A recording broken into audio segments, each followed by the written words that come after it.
right from the start. Thank you for coming to the book festival.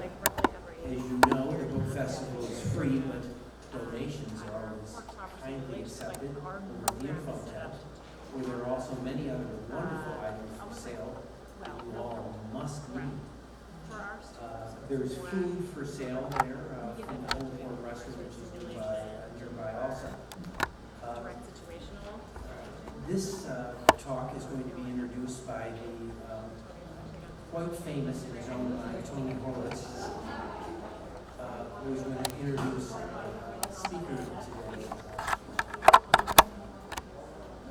I have it right in front of me, Tera Hunter, and we look forward to this great presentation. Thank you. Thanks for coming out and being inside rather than out in those beautiful tents. Too much competition here today.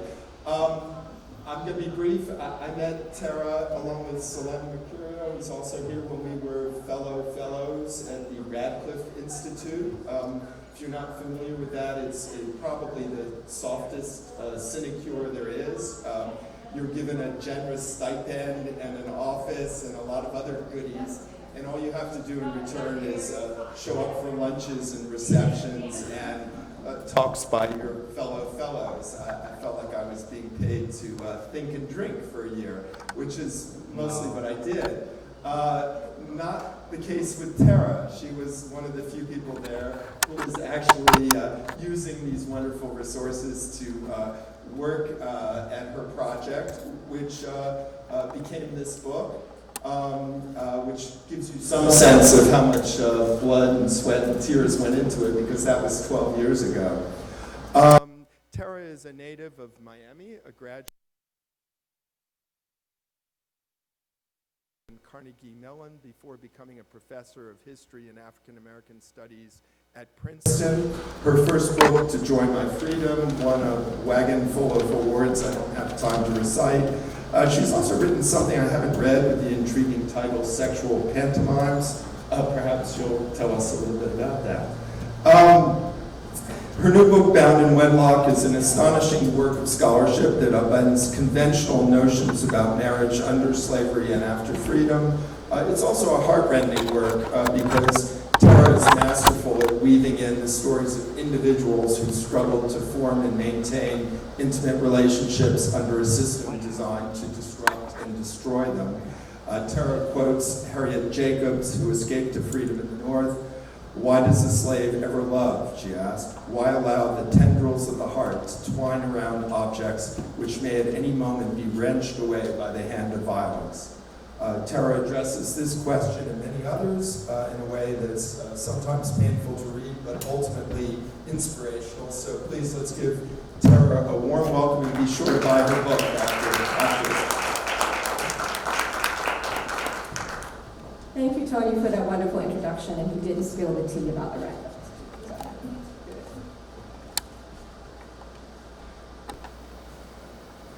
Thank you all for coming out. I know there's a lot of competition with interesting people in other tents, so I'm really grateful for the people that are here, though half of you are my friends, but that's okay. So I begin my book with a personal story that also has historical significance. This is the marriage certificate of my great-great-grandparents, my paternal great-great-grandparents, Alan Morrison and Moses Hunter. Moses was born free in 1835 in South Carolina, though he would become a slave by the time of the Civil War. His mother, Patsy Hunter, was born a slave in South Carolina in 1820, but was freed in childhood. Her stepfather was a free black man named Dublin Hunter, who purchased her mother and at least two of her children, including Patsy.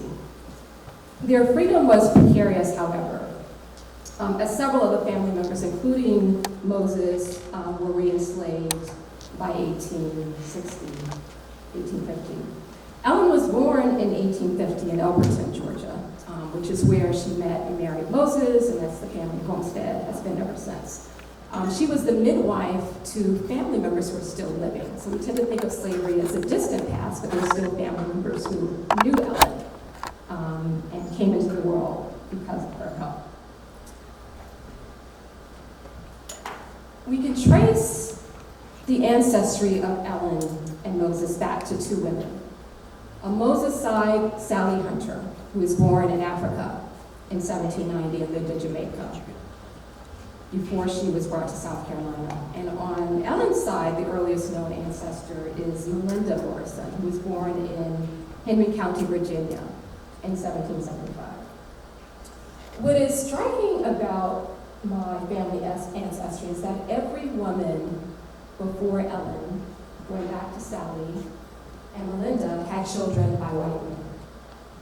So my family tree puts in stark relief the preponderance of interracial pairings among my earliest known direct ancestors. It exposes the consequences of sexuality being used as an economic transaction. Black women gave birth to the capital that helped to forge the nation's wealth, typically under the duress of coerced sex with the very men who turned their biracial progeny into commodities. And they also gave birth to children by black men, whom neither mother nor father could claim as their own flesh and blood legally. Black families, as a result, were quite complex in structure. They included people of mixed racial ancestry, of different parentage, and mixed status, meaning both slave and free. But Ellen and Moses shattered at least a century of mostly obligatory interracial pairings. Ellen was the first woman in my direct paternal line to give birth to children by a black man and marry him. They were the first intraracial couple in the family that we know for certain were legally married. Ellen and Moses' marriage certificate is typical of many such documents. When slaves secured their freedom, their citizenship, and a host of rights, including the right to marry. And their story encapsulates many aspects of African American marital love and struggles in the 19th century. Most of their ancestors did not have the same opportunity they did to choose their own mates and marriage partners. Slaves were not allowed to marry legally, though they were allowed to marry informally with their master's permission. When they decided to wed, they were forced to revise the standard wedding vows to reflect their inferior standing. And this is captured by one white preacher, who married a slave couple, officiating at the ceremony. He sort of frankly reminded the couples of their inferior standing by saying, "Until death or distance do you part." But a black preacher actually stated the terms differently by assigning blame, by saying, basically, until death or bakra, meaning the white man parts you. And so for slaves, marriage was not an inviolable union between two people.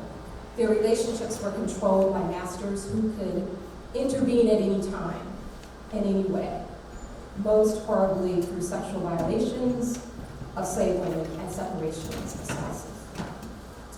So the rest of my talk, I'm going to talk a little bit about the definition of marriage that I use in the book, and I'm going to give you a sense of the arc of the book, and I'll choose two moments, one from slavery, one from the Civil War, and read a little bit, a few paragraphs from the book, and then I'll conclude with some overarching points or arguments about the book. So what is marriage, and how am I using the term?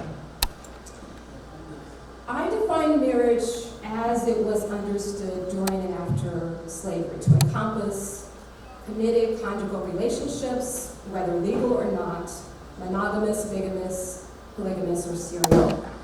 Black heterosexual intimacy comprised a wide range of domestic arrangements out of necessity, not all of which were described as marriage.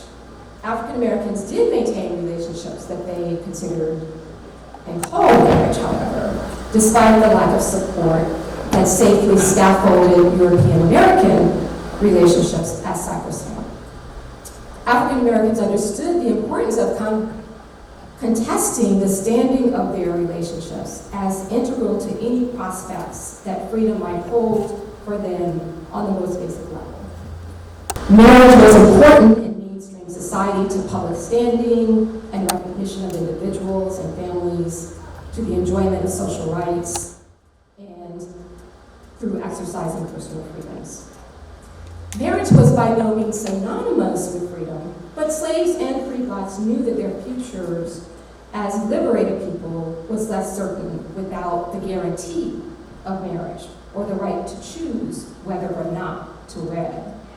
How far could they go in the world without beloved kin?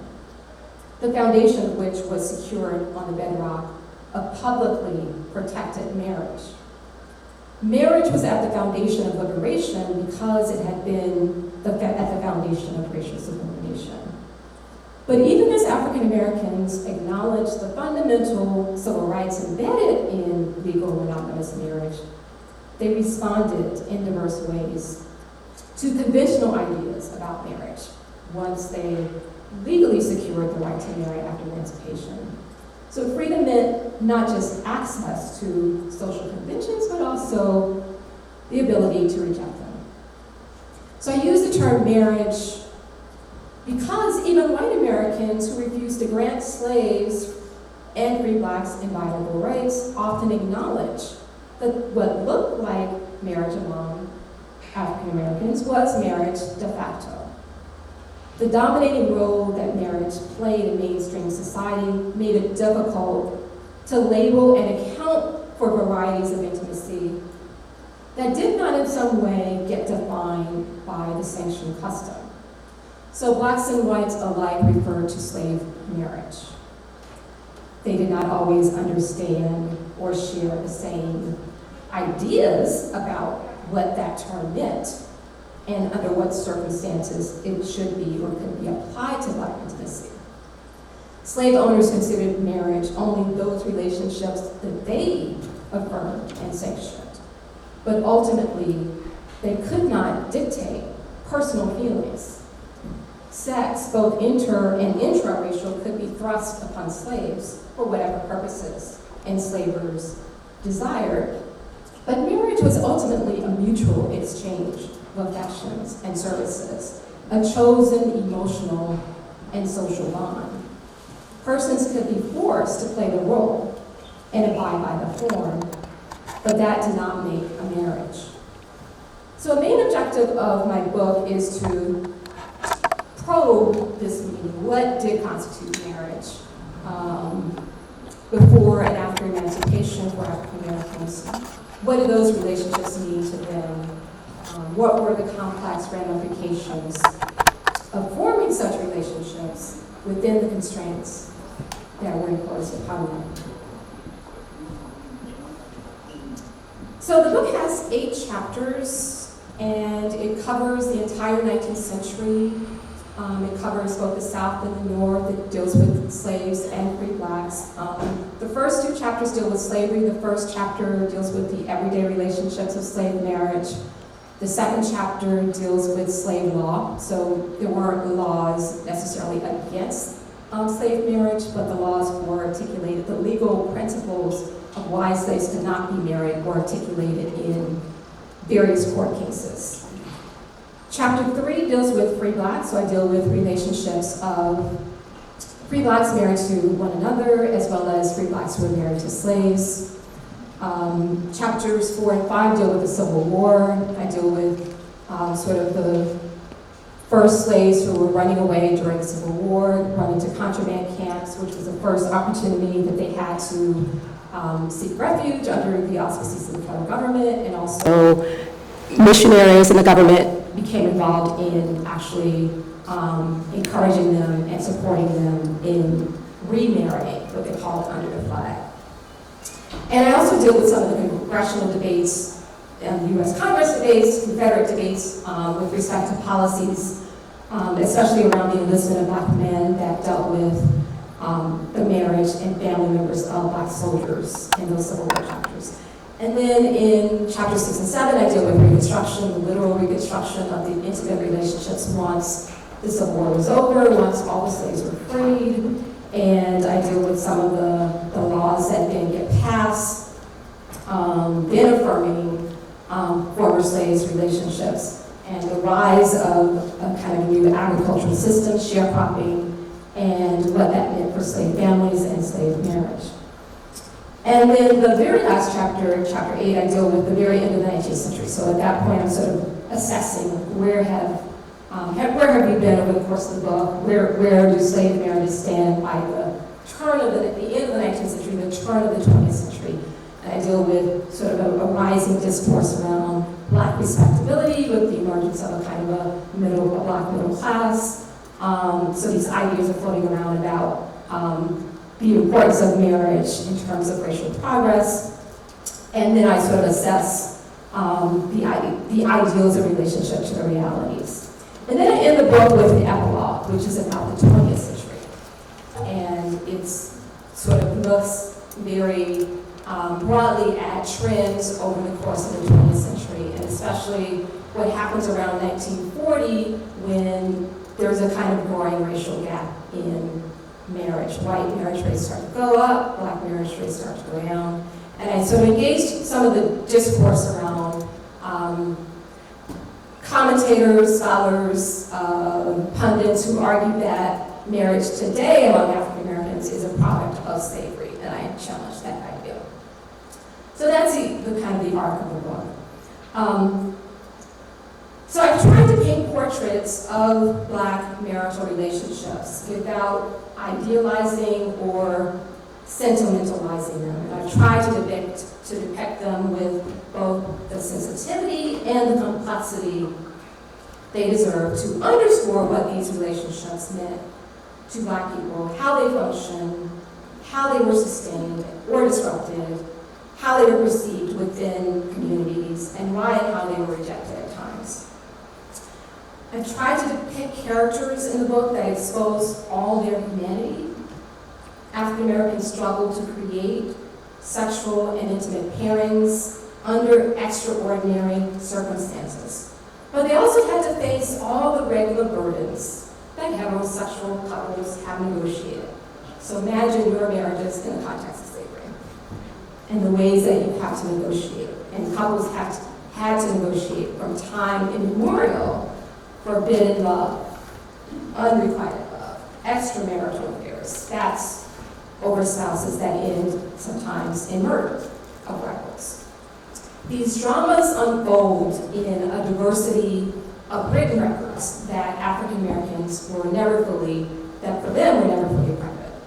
Many of them have been preserved, especially in the National Archives. We have this amazing treasure trove of records, especially for the Civil War and Reconstruction period.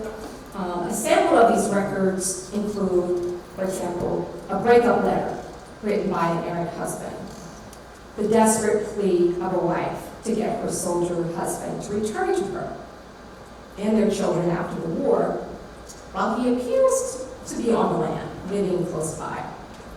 Or the testimony of Civil War widows who are trying to keep their pensions in the face of boozy neighbors and federal investigators who claim that they cohabit with men, which is in violation of the pension rules.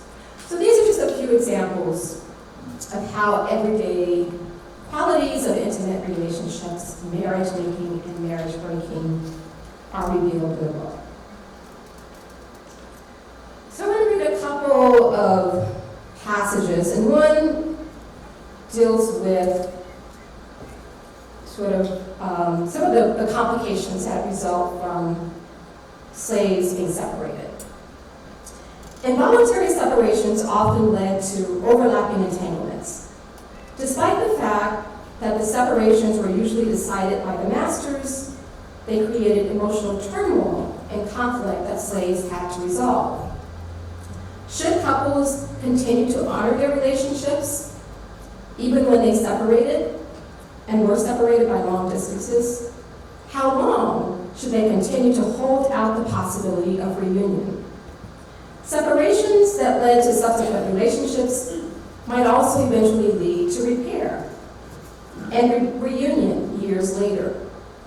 Women and men were often involved in several relationships, sometimes leaving or separated from the same spouse and later getting back together again.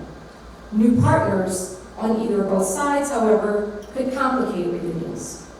One couple, both fugitives, for example, accidentally met on the street one day. When they recognized each other, the woman's first words were, "Dear, are you married?" When the answer was returned in the affirmative, she shrank from his embrace, hung her head, and wept, according to a witness. The man thus proceeded to introduce his old and new wives to each other.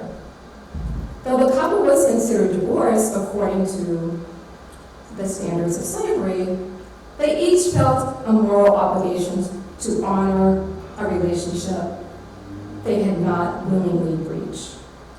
The husband decided to provide a weekly stipend for his first wife. The man essentially had two wives, although he had been satisfied with just one. Whatever vows had been spoken to the first wife, he was bound and determined to keep, even if it required a bigamous arrangement to accomplish. And this is the beginning of the Civil War chapter, Marriage Under the Flag. Lucinda and Solomon Sibley were both slaves in Hinds County, Mississippi, on the same plantation. They were married at the home of their master, Hamilton Sibley, around 1849. Solomon ran away to join the Union Army in December 1863, and his regiment was posted in Helena, Arkansas. Lucinda and their children followed him and lived in a nearby contraband camp, a settlement of fugitive slaves, and their families would join Union forces. On May 14, 1864, the couple was married again by an Army chaplain, Reverend J.R. Locke, an event their son Hannibal recalled witnessing. As Lucinda explained it, to quote her, "There was a general impression that our old slave marriages were not valid, and we were advised to marry again under the United States regulations." Similar scenes took place across the slaveholding states as the Union Army advanced its troops. Civilians and soldiers were given opportunities to formalize slave marriages under a new authority. The federal government embarked into mostly unknown territory, assuming functions that had been previously considered the prerogative of the states. Former slaves adopted the phrase marriage under the flag to refer to those ceremonies of remarriage and sometimes first marriages, which capture many meanings about the transitional nature of their former relationships and of their status as dispossessed chattel property. In some cases, ceremonies were officiated by military officers and Army chaplains, literally below flags flying above or nearby. The United States flag emblazoned many of the certificates that served as concrete proof of their significance and became a powerful symbol redefining former slaves' intimate relationships. So the Civil War is really an important turning point in the book, and because it's an important turning point in terms of marriage for African Americans. So the book describes a history of African American marriage in the 19th century that teaches us about a pattern that was continually replicated. And the pattern is one of twists and turns, of intimate bonds being formed, sustained, broken, and repeatedly reconstituted under oppressive conditions. It is important to understand that slaves were not allowed all the privileges associated with legal marriage, because this helped to perpetuate the system of slavery as a permanent inheritable condition. The denial of legal rights allowed masters to control women's sexuality, to control the children they reproduce, to control the fruits of their labor, and ultimately to make huge profits. But it's also important to note that race, and not just slavery, established the basis for denigrating intimate bonds. African Americans, regardless of status, Northern and Southern, free and slave, faced harsh reprisals because of racist ideas and practices. Marriage and slavery were always seen as oppositional in society, and even African Americans themselves struggle with reconciling the two. Enslaved people wrestle with whether to wed, whether to wait, under what circumstances. Some postponed it in hopes that they would become free first, making it even a motivation for many slaves to become fugitives. But others relented, most relented to its embrace, doing the best that they could to make their relationships meaningful. During the Civil War, and especially once the Civil War was over and all the slaves were freed, most African Americans moved to legalize their existing relationships or enter into first marriages as legal spouses. And so my great-great-grandparents, Ellen and Moses Hunter, married during this period of Reconstruction.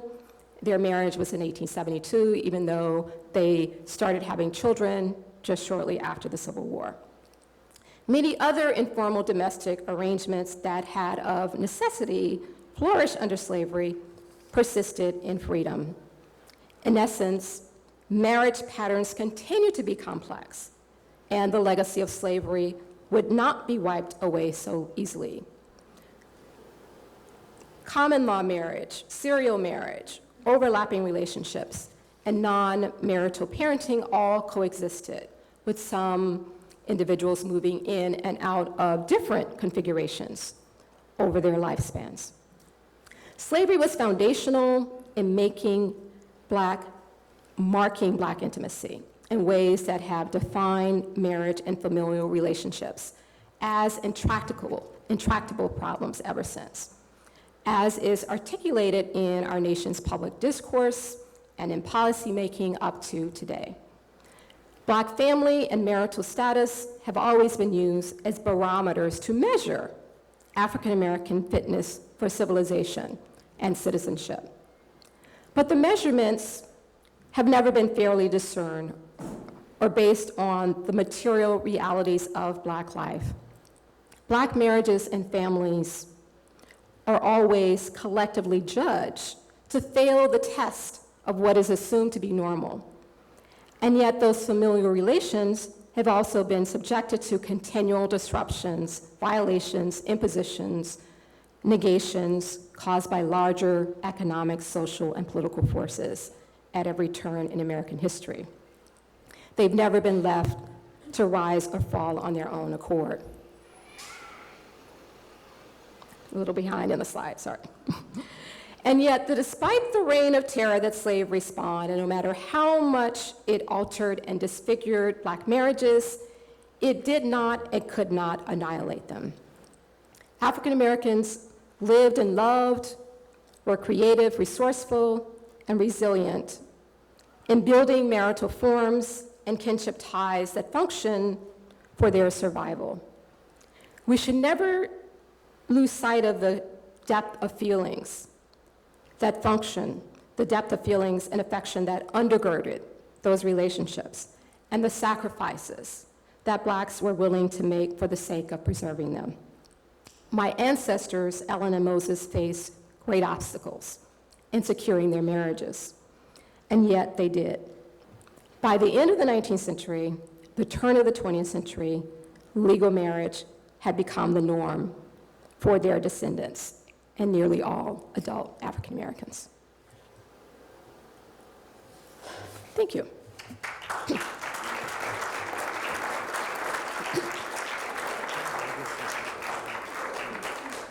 you.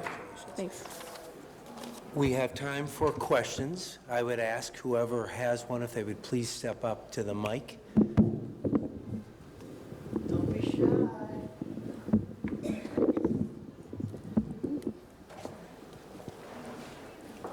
Oh boy, Tony's going to ask a question. Softball question. Expanding on the story you told about the fugitives meeting on this street, about complications with after the war with inheritance, with, I mean, all the many ways in which this situation of generally forced to have multiple partners, how that could play out. Yeah. So things get really messy after the Civil War, after Reconstruction. As I said, marriage was not legal, so once the war is over, Southern states, at first they're resistant to actually formalizing slave marriages, but eventually in the late 1860s, most states by the late 1860s, most states have begun to pass laws basically sanctifying those relationships, sometimes retroactively sacralizing slave marriages. And so, but that creates some complications because in some cases the states just recognize in the marriages without asking slaves to formally go and register their relationship. So it kind of assumes that you're married to the person that you're with. But what if you don't necessarily want to be married with the person that you're with? So these new laws created all kinds of encumbrances. And so I talk about some of the ironies that also some states then start to pass laws punitive laws, punishing slaves former slaves for not getting married, punishing former slaves for bigamy, punishing them for adultery. And so you have these sexual infractions where, practices that were basically necessary under slavery now become criminalized in the Reconstruction period and after. And then we have these court cases that come up in the end of the 19th century, often, Tony mentioned cases of inheritance. So now judges have to wrestle with these laws. So even though many states passed laws saying now former slaves are legally married, it didn't automatically mean that those marriages would be recognized. So just to give you a concrete example, if you were a former slave and you had an inheritance, you wanted to pass on property to your children, your right to do that might be challenged by the fact that under slavery you had a slave marriage that was not legal. So it gets really messy and complicated after the Civil War, Reconstruction. Hi, I have two quick questions. One is if you could say something about how it relates to 20th century debates about the black family and whether it, refers to slavery. The second, in a lot of what I hear you talking about, I hear it as sort of the slaves as agents of marriage, and I'm wondering how it factored on plantations when masters were either enforcing mates upon one another or marriages. I don't know how often it was just sort of reproduction or if it was through marriage. Right, so to answer the second question first, there are definitely coerced relationships under slavery. And so slaves are constantly struggling with creating their own relationships versus having relationships imposed upon them. And so one of the points that I try to make in the book is that even when those relationships, when they are forced, say, to be in a relationship that they don't want to be in, and it could be both women and men are forced against their will to be in a relationship with one another, and it's often for the purposes of reproduction, that doesn't necessarily mean that that couple considered themselves to be married. So the master might think of them as married. They might relent to that relationship, or they might not. And one way of rejecting that would be to continue a relationship with the person who's considered to be their true love interest. So those relationships are always being contested in that way. They're always struggling to have the relationships they want be recognized. And then you see the consequences after the Civil War, where slaves who've been forced together to be in relationships that they don't want to be in, they often reconnect with those love interests once the war is over. And then sometimes you have these entanglements where you have, couples where they're like 4 pairs of people who, have these other relationships that they're trying to recover and repair. So in terms of the 20th century, so this is what I take up in the epilogue. So some people have argued that today's marriage rate, which is about 30-ish%, less than 40%, so maybe 30% of African Americans are married today, adults are married today. that we can assign responsibility and blame for that rate on slavery. And I argue that that is not true. That by the end of the 19th century, the beginning of the 20th century, African Americans are married nearly universally. And they're actually marrying slightly ahead of whites because they're marrying early. They're marrying younger than whites. So that's a dramatic decline from 1900 to 2017. So how does slavery get blamed for that arc? You can't make that argument, though some people do. And so what I argue, and I'm not unique in this, sociologists have made this argument as well, some sociologists, that we need to look to things that have happened more recently to explain the decline of marriage among African Americans. And the decline really starts post-1940s. So think of the GI Bill, and think of all that it did to create the middle class. Most of the people who benefited from that were white people. African American veterans did not get those benefits to the same degree because they were basically distributed, at the will of states, meaning Jim Crow states could decide whether or not to give them or not. And so there's discrimination in the provision of those bills, of those resources. Part of the purpose of the GI Bill was to actually encourage marriage, to get those veterans, bring them back home, get them resettled into civic life, help them, have the resources to start their families, educational loans, business loans, et cetera, et cetera. So it did what it was designed to do for white families. Meanwhile, African American marriage rates started to decline. So we had this growing gap from 1940s up to the present between white and black marriage rates. One of the forces that historically contributes to the decline of marriage is economic issues. You can almost track it, and again, some scholars, sociologists have tracked this from the time since we've had data going back to the late 19th century showing how marriage and the job market, especially for men, are closely correlated. So another thing that happens post-1940s is permanent unemployment starts to creep up for African Americans. Every decade since the 1940s, permanent unemployment has grown. So you have economic distress, and then you have mass incarceration. So you're literally taking away mostly young men, but often young women as well, in their prime ages. You also have health mortality, premature deaths. So the combination of all those factors have reduced the marriage rates for African Americans. So it's to make the argument that slavery is responsible is to make an ideological argument. It's not an empirical argument, because the empirical data actually shows that that's not the case. So. You know what, I'm sorry, but we must go on to the next speaker. All right, last one.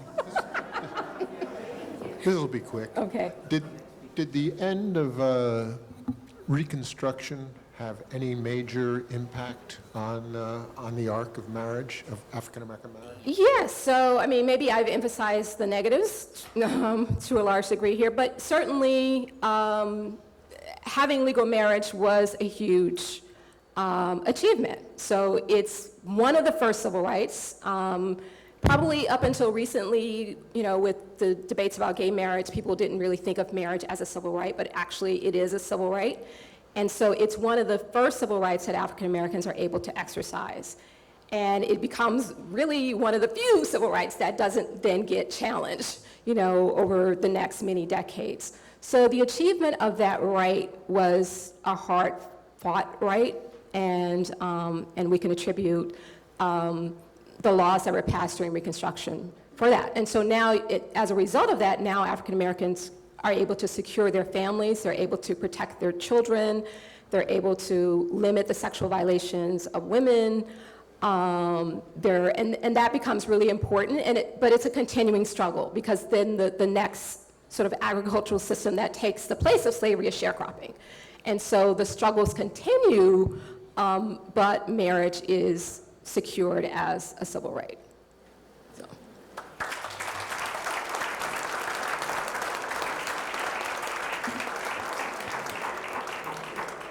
Thank you for Professor Hunter for sharing your wonderful, fascinating Bound in Wedlock.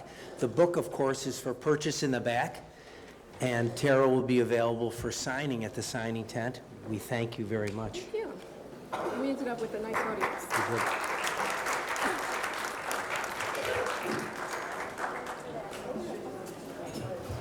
Yes, it's like a spy novel, handoff. Oh, I like that. This is my wife, Noelle. Yes, I met her yesterday. Or was it Friday? Yep. Thank you very much. Where's my water? No.